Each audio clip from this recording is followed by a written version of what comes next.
Greetings, class. Professor Frank here. It's Friday afternoon, and I've been grading a lot of papers here, and I'm sure you guys have been busy turning in assignments and working and doing being athletes, all the things you do. But we're coming close to the end of the course, obviously. I wanted to give you a couple reminders. One, if you have late assignments or outstanding assignments, you can get them to me, but you have to get them to me before this coming Wednesday, March 11th at midnight California time. Let me know. Send me an email. Let me know I have these assignments missing, and I'm going to turn them in. And I would encourage you to turn in everything that you can, even if it's you kind of had to rush through it. But get me something because I can give you some points and help you with your grade. Know that there'll be some late points incurred because it's late, but at least you'll have some credit for it and can support your grade. Okay, so the assignment around leadership in week 7, it was really great. So this is how I grade. Typically, I will take a look at the paper, look for punctuation, grammar error, things like that. Secondly, I take a look and see, did you answer the questions as instructed in the assignment?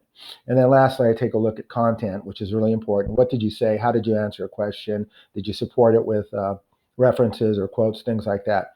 But with the leadership one, and particularly this one, I was so fascinated by your choices that as I started to read them just for grammar, I would stop and see who you're choosing as a leader to discuss. I was like, wow, this is awesome.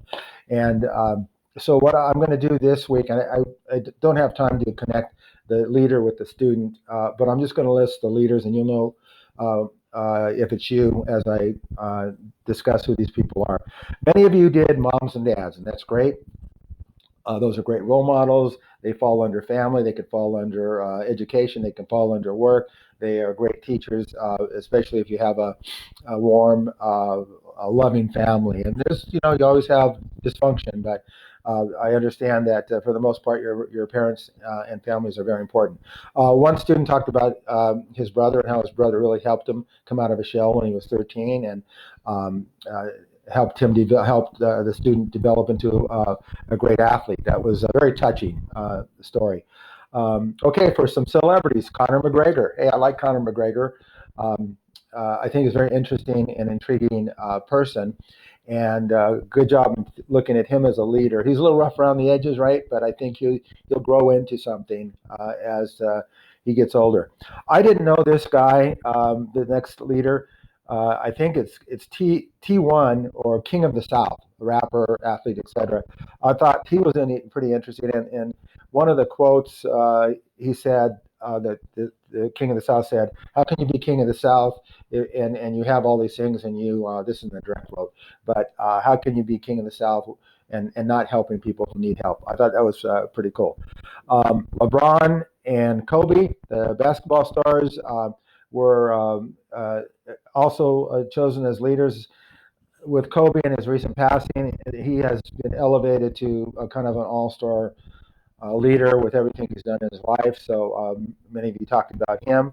One student was talking about his dad, who's a fire chief.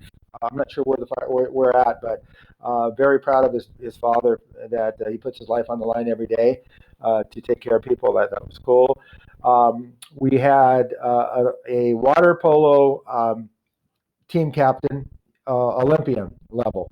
I forgot the Olympian's name, but that was cool. Colin Powell, the great general, talk about leadership and what he represents not only to the military but to the country. Great patriot. Bill Gates. Okay, so we have Bill Gates and Mark Zuckerberg. Obviously, one of the major sources of social change, business change, community change, and life change in the world. And they were talked about. If you get a chance, if you haven't seen The Social Network, you should see it. I had watched it when it first came out, and actually, it's pretty. When they asked Mark Zuckerberg about it, hey, is this true? Because there's some unique, scenes in the movie. He goes, yeah, it's pretty close. So give a chance, watch that. Okay, I don't know this person, this leader, but his name is All Might, ALLMIGHT. a fictional character. Sounds really interesting. I'm going to have to look this up and see if I can find out more about All Might. So whoever put that one in, that was good. I learned from you guys as well, so, as you can tell. A lot of people I don't know very much about, and get a chance to find out more about them. Nipsey Hussle, the rapper. Of course, I live in LA, so I was not real familiar, but I knew who he was. And again, when he died, he was elevated in terms of what he did for the community. The next one is awesome. Controversial maybe, but awesome. Malcolm X. I grew up in the 60s, so very familiar with what happened during the civil rights era. And Malcolm X is a force, and his book, by any means necessary, is kind of a classic. You have to understand what was happening in those years and why something that would be considered pretty radical was radical back then. He made a difference in society. The way he did it and that went about it may not be the way people wanted him to do it, but he did it nonetheless. Kind of a counter to Martin Luther King, which some of you also talked about. Let's see. Okay, so if you're a fan of PBS telephone, I'm looking at the telephone over here. PBS television, there's a couple of really good shows. One of them is called Doc Martin. He's a doctor in a countryside in, I think, northern England, something like that. Great show, but he's a very unique person. He's looked at as a leader in the community. And if you get a chance to watch him, you should do that. Michael Scott from the series The Office. Hilarious. He's the counter representative of being a leader because he's so goofy, right? But at the same time, every episode tells a story. A lot of you talked about your bosses and managers and co-workers and things like that, and what made you learn or helped you learn from them. Okay, so those are all cool examples. If I missed somebody, I apologize, but it's a pretty thorough list here. So that's it for now. I'll be sending out another video after I grade the final grades. If you have any questions, reach out to me. I want to make sure that you're doing everything you need to be successful in the class, and I'm doing everything I can to help you be successful. Okay, so signing off for now. Talk to you later. Thanks. Bye.